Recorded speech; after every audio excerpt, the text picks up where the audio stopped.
ગુજરાત રાજપૂત સમાજ guidance academy આયોજિત કારકિર્દી માર્ગદર્શન સેમિનાર યોજાયો હતો। આ સેમિનારમાં મુખ્ય અતિથિ વિશેષ તરીકે લક્ષ્મણસિંહ યાદવના અધ્યક્ષતામાં કાર્યક્રમનું આયોજન કરવામાં આવ્યું હતું, જેમાં મહાનુભાવોના વરદ હસ્તે વિદ્યાની દેવી મા સરસ્વતીની સાક્ષીમાં દીપ પ્રજ્વલિત કરી કાર્યક્રમનો શુભારંભ કરવામાં આવ્યો હતો। વધુ વિગતો જોતા સાકાર એકેડમી કેમ્પસ ખાતે આ કાર્યક્રમ યોજાયો હતો, જેમાં મુખ્ય ઉદ્દેશ ભારતભરના રાજપૂત સમાજના દીકરા દીકરીઓ સમાજના નવનિર્માણ અને વિદ્યાર્થીઓના ઉત્કર્ષ માટે કેન્દ્રથી લઈ નાના લેવલના રાજપૂત સમાજના લોકોને ઉપયોગી બની નવરાષ્ટ્ર નિર્માણ તરફ પ્રયાણ કરે તેવા સુદૃઢ સંકલ્પ લઈ કામગીરી કરે તેવા તમામ મુદ્દાઓની ચર્ચાઓ માટે આજે આ પ્રથમ સેમિનારનું આયોજન કરવામાં આવ્યું હતું।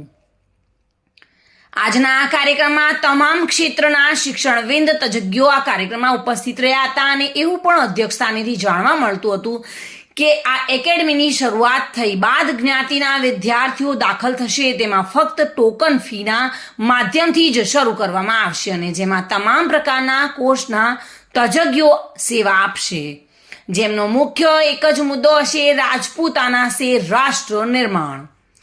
આ કાર્યક્રમના અધ્યક્ષ માળિયાહાટીના લક્ષ્મણસિંહ યાદવ તેમજ doctor Dashrathsinh Jadav, registrar Sanskrit university Bharatsinh Barad, ઉદ્યોગપતિ બરોડાના બિપિન પરમાર, લક્ષ્મણભાઈ ડોડિયા, પ્રમુખ સાગર એકેડમી પ્રવીણભાઈ ડોડિયા દ્વારા સર્વ શિક્ષકગણને જરૂરી આ બાબતનું માર્ગદર્શન પૂરું પાડવામાં આવ્યું હતું।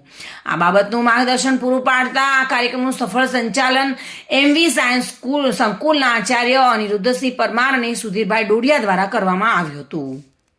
રાજપૂત સમાજના યુવાનો માટે ના ભાવિ કેરિયર માટે માર્ગદર્શન મળી શકે તે માટે આજે સાગર એકેડેમી ગળુ મુકામે એક મીટિંગનું આયોજન કરવામાં આવ્યું છે।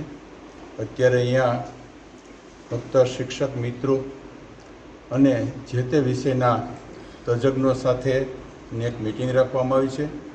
ભવિષ્યમાં રાજપૂત સમાજના જે યુવાનો છે તે રાષ્ટ્ર નિર્માણમાં પોતે કંઈક પણ આપી શકે તેના માટે અહીંયા આ એકેડેમી ચાલુ કરવામાં આવી છે।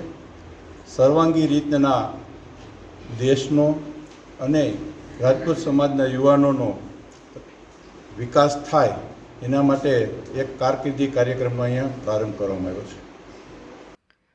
કેશોદથી રાવલિયા મધુ સાથે bureau report, today Gujarati news.